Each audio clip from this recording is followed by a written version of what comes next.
आज आप लोग को गोधोली 10वीं कक्षा की पुस्तक गोधोली से एक बड़ा ही सुनहरा चैप्टर है जिसके कवि रस खान है और उस चैप्टर का नाम है प्रेम आईनी श्री राधिका।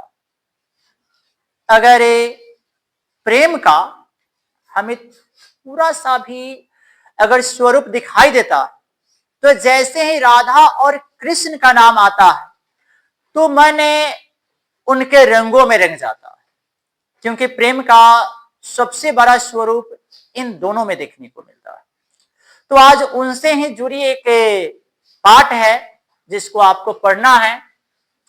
देखिए, रस खान, आपको इनके जन्म के बारे में उल्लेख नहीं मिलता है। लोग इनका जन्म अनुमानतः बताते रस खान का, और रस खान के बारे में कहा जाता है कि यह पठान वंश में उत्पन्न हुए थे, लेकिन पठान वंश में इनका जन्म हुआ था। किनका? तो रस खान का। और रस खान पठान वंश में जन्म लिए थे और रचना रचने की अभिक्षमता, कविता लिखने की ताकत इनमें आपको बोलते हैं कि बचपन से ही थी। साहित्य काल से इनको बड़ा लगाव था। और क्या था कि जब दिल्ली पर पठानों का राज था तो उस समय यह पठान वंश के दरबारी कवि थे, और दरबारी कवि थे तो यह काफी अधिक प्रेम करते थे। जानते हैं किनसे? सुजान से। सुजान दरबार की, आपको याद रखिएगा, एक राजनर्तकी थी। आपको सुजान दरबार की एक राजनर्तकी थी और राजनर्तकी सुजान से रस खान को काफी गहरा प्रेम था। अब आपको बतलाते हैं कि यह जब भी कोई दरबार में भव्य प्रदर्शन होता था, कोई व्रत होता था, त्योहार होता था, उत्सव होता था, तो राज गायक के रूप में रस खान गीत संगीत गाते थे और सुजान नृत्य करती थी, और जितना भी इनको उपहार स्वरूप वस्तु मिलता था वह सारा वस्तु यह सुजान को समर्पित कर देती थी, सुजान को दे देती थी। सुजान भी इनसे बड़ा ही प्रेम और स्नेह से बात करती थी। एक दिन का बात है कि राजशाही दरबार में, राजा के दरबार में क्या था कि आपको बोलते हैं कि राजा के दूर के रिश्तेदार लोग आए। अब रिश्तेदार आए तो राजा संदेशा भेजवाया आपको कवि रस खान के पास कि रस खान, तुम राज गायक हो, आओ और अपने गीत से कहने का अर्थ है कि जो मेरे रिश्तेदार हैं, जो मेरे सगे संबंधी है, इन सबको प्रसन्न करो। रस खान कहा कि क्या राजनर्तकी सुजान आई हुई है दरबार में? राजा के सैनिक ने कहा कि नहीं, सुजान नहीं आई है, सिर्फ तुम्हें बुलाया गया है। तो रस खान कहा कि जब सुजान नहीं है तो हम नहीं जाएंगे। यहां पर राजदंड का यह भागी बन रहा है, क्योंकि राजा के आदेश को नहीं मान रहा है। राजा काफी दुखी हुए। राजा संदेशा भेजे सुजान के पास, सुजान को कहे सुजान दरबार में हाजिर हुई। सुजान दरबार में हाजिर हुई, तब यह संदेशा भेजे पुनः रस खान के पास। रस खान सुना कि सुजान चली आई है तो कहे कि चलिए, जब चली आई तो हम चलते हैं। वहां पहुंचे और इस प्रकार से इन्होंने राजगायक, जो आपको बोलते हैं रस खान थे, प्रेम का रचना रचे, प्रेम का आधार मान के जो गीत संगीत गाए कि सारे मेहमान आपको वाहवाही से पूरा राजशाही महल गुजरने लगा और बहुत सारे उपहार पुनः राजगायक को मिला और राजगायक सारा उपहार सुजान को समर्पित कर दिया। सुजान भी काफी प्रसन्न थी। अब राजगायक, जब बोलते हैं राजगायक को, बोलते हैं कि छोटू, राजा बुलाया। रसखान को, और रसखान से कहा कि रसखान तू मेरा दिया हुआ खाता है, मेरे राज में रहता है, मेरे यहाँ नौकरी करता है, सब कुछ जब मेरा है तो तुमने मेरे बातों का, आपको आज्ञा का अवहेलना किया है, इसलिए अगर दूसरा कोई रहता, अगर तू राज कभी ना रह के अगर दूसरा कोई रहता तो हम तुम्हें सूली पे चढ़वा देते, लेकिन हम तुम्हारी कला का कद्र करते हैं, इसलिए हम तुम्हें देश निकालने की सजा देते हैं, चले जाओ यहां से, ऐसा उन्होंने कहा। रसखान कहा कि ठीक है हम चले जाएंगे। आया सुजान के पास और सुजान से कहा कि सुजान, कि हमें देश निकालने की सजा मिली है, इसलिए हम लोग अब इस राजमहल को छोड़कर चलते हैं दूसरे राज्य में, दूसरी जगह जाकर रहेंगे। जब यह बात सुजान सुनी तो सुजान रसखान से कही कि देश निकालने की सजा तो तुम्हें ना मिला है, मुझे तो नहीं मिला है, तो तुम जाओ, हम क्यों जाएंगे, क्योंकि यहाँ की मैं राज नर्तकी हूं, मैं राजा के पास नृत्य करती हूँ, और कहने का अर्थ राजा मुझे मान सम्मान इज्जत प्रतिष्ठा सब कुछ प्रदान करता है, तो मैं राजा का घर छोड़कर क्यों जाऊं। उन्होंने कहा कि जो मैंने तुम्हें समर्पित किया तो वह तुम्हारी बेवकूफी थी, क्योंकि तुम एक तरफा मुझसे प्रेम करता था, मुझे तुमसे कोई प्रेम नहीं है, कोई स्नेह नहीं है, कोई लगाव नहीं है, तुम्हारे जगह दूसरा राजगायक आएगा। उस समय रसखान को एहसास हुआ कि हम जिसे कहने का अर्थ है हीरा समझते थे वह कांच निकला, हम जिसे कहने का अर्थ है कि जिसे सोना समझते थे वह एक चमकदार, आपको बोलते हैं लोहा निकला। इनको बड़ा एहसास, बहुत दुखी हुआ। कौन? रसखान।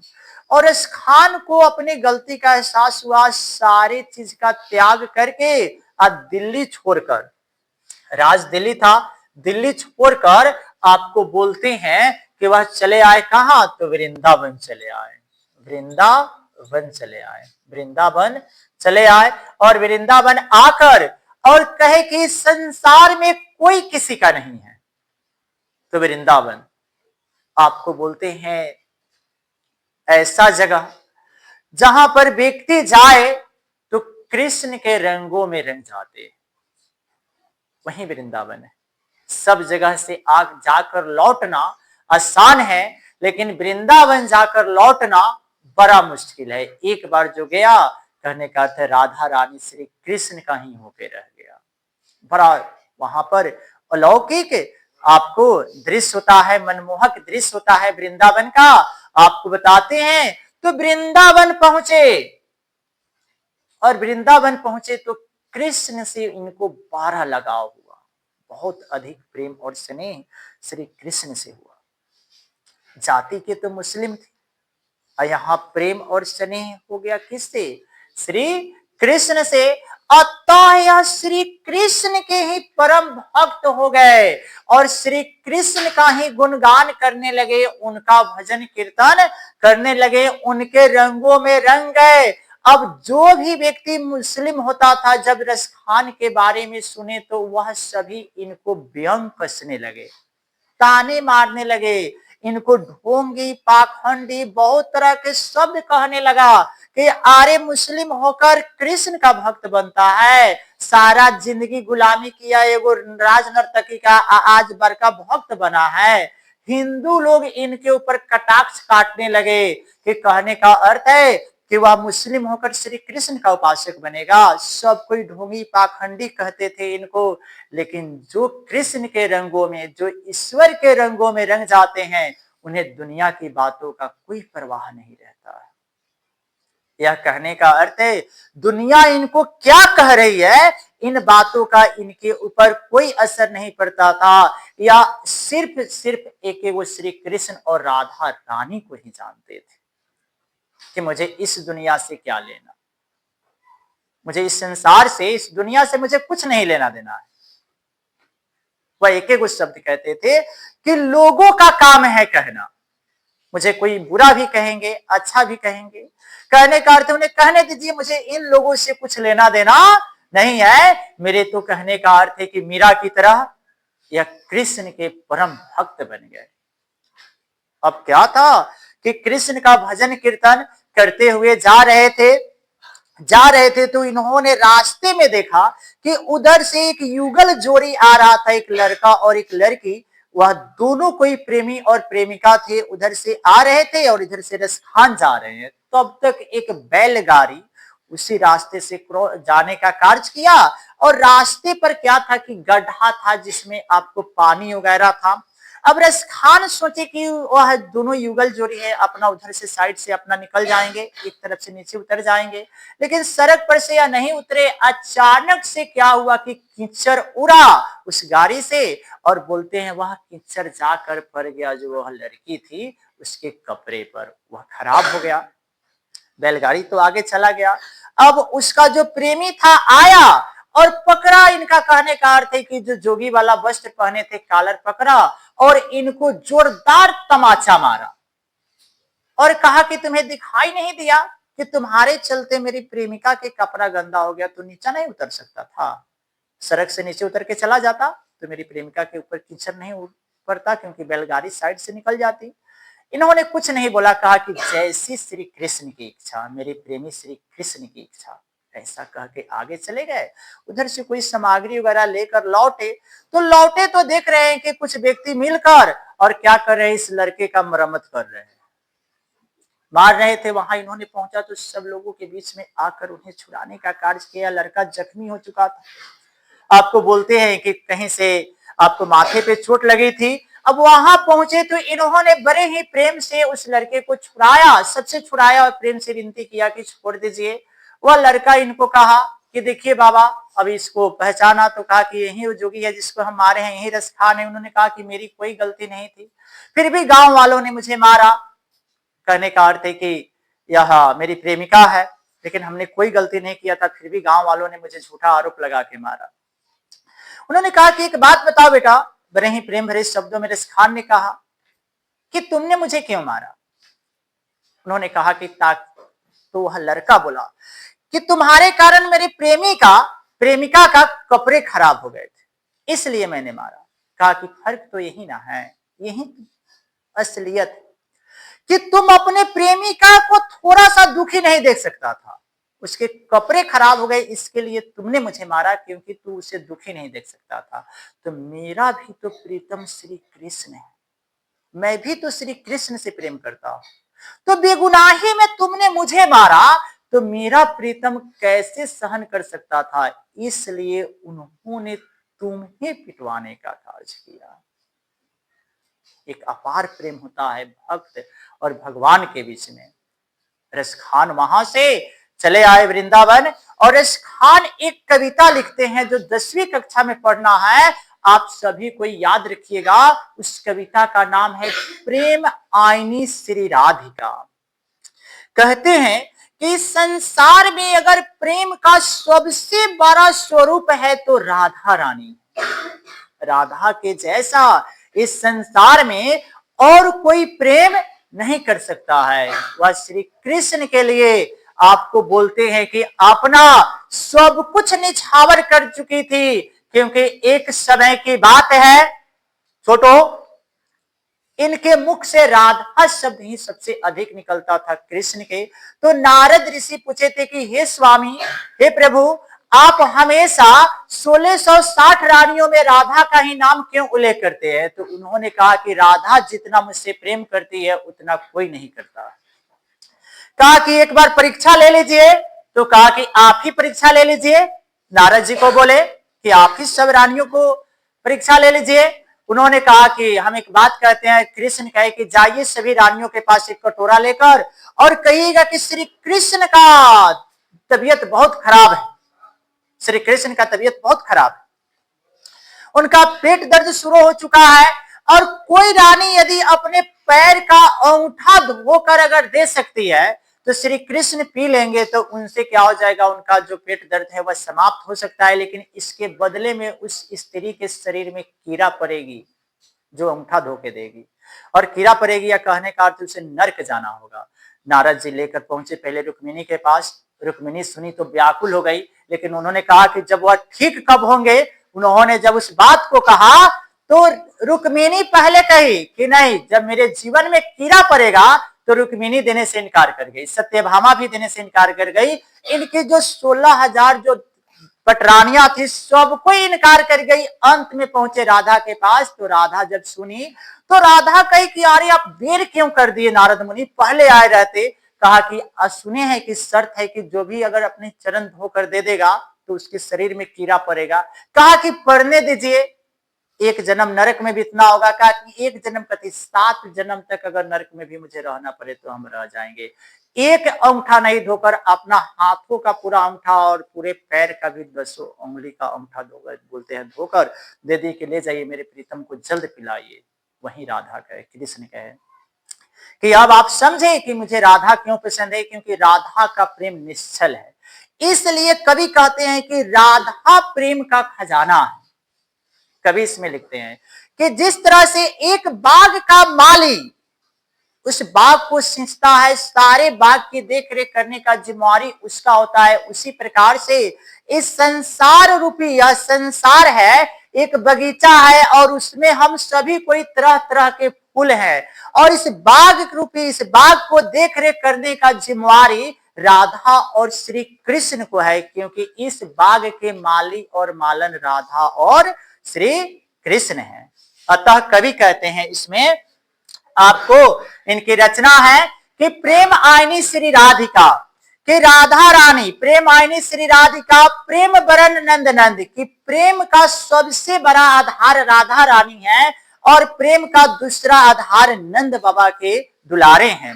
प्रेम वाटिका के दो माली मालन द्वंद, और यह दोनों प्रेम वाटिका के जो यह संसार प्रेम रूपी बगिया है इसके माली और मालन है। मोहन छवि रस खान लगी अब दृख अपने नाही, एक बार मुझे भी श्री कृष्ण और राधा रानी का दर्शन हुआ है, मुझे उनका एक युगल जोड़ी मुझे देखने को मिला है। कवि कहते हैं आचे आवत धनुष से छूटे सर से जाही, उनको जिस दिन से हम देखे हैं उस दिन से मेरा मन ऐसे मेरे शरीर से निकल कर गया है जैसे धनुष से तीर छूटता है, उसी प्रकार से मेरा मन भी मेरे पास नहीं रहा, अब वह श्री कृष्ण के पास चला गया है। मोह मन मन का ले गए चित चोर नंद नंद, अब वे मन में का करूं परा फिरे के फंद। कहते हैं कि जिस दिन से हमने श्री कृष्ण के मोहनी मूरत सूरत को देखा है उस दिन से मेरा मन चोरी करके श्री कृष्ण लेकर चले गए हैं। अब मैं बिना मन का हो गया हूं, उनके बिना मुझे तनिक सा भी चैन नहीं मिलता है।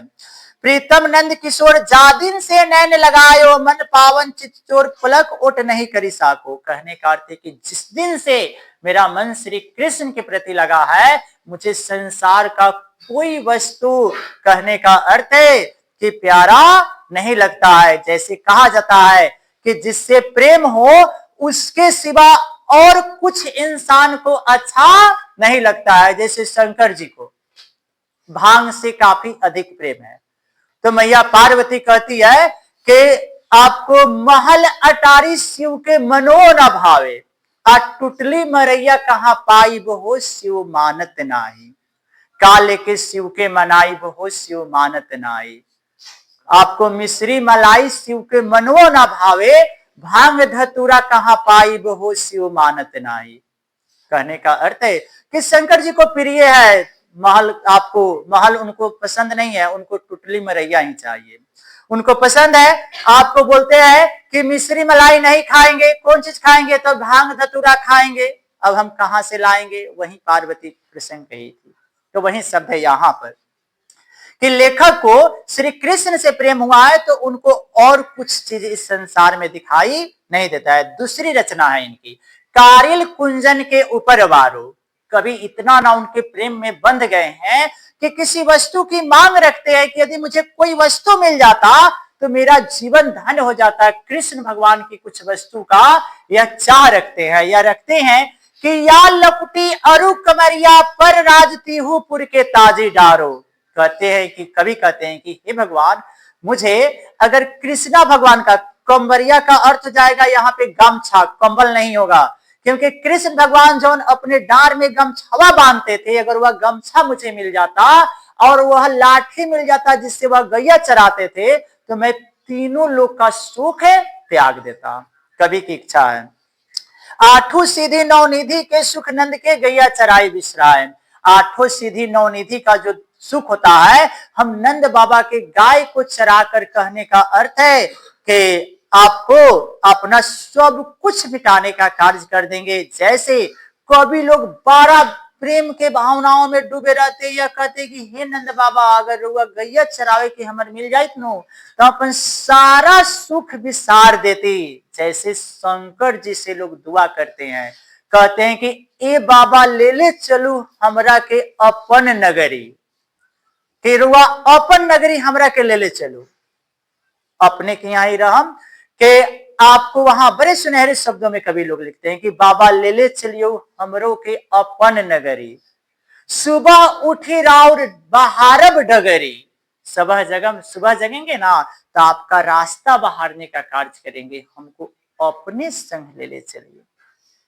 आपको बसहा चराई बराउर कहने का अर्थ है कि आपका हम बसहा चराने का कार्य करेंगे, लेकिन आप अपने पास ही रखिए। उसी प्रकार से कवि कहते हैं कि मुझे कृष्ण भगवान का लाठी मिल जाता, कंबल मिल जाता तो हम तीनों लोग का सुख त्याग देते। अगर नंद बाबा का गाय चराने को मिल जाता तो हम अपना सब कुछ निछावर कर देते, 8 सिद्धि 9 निधि का त्याग कर देते।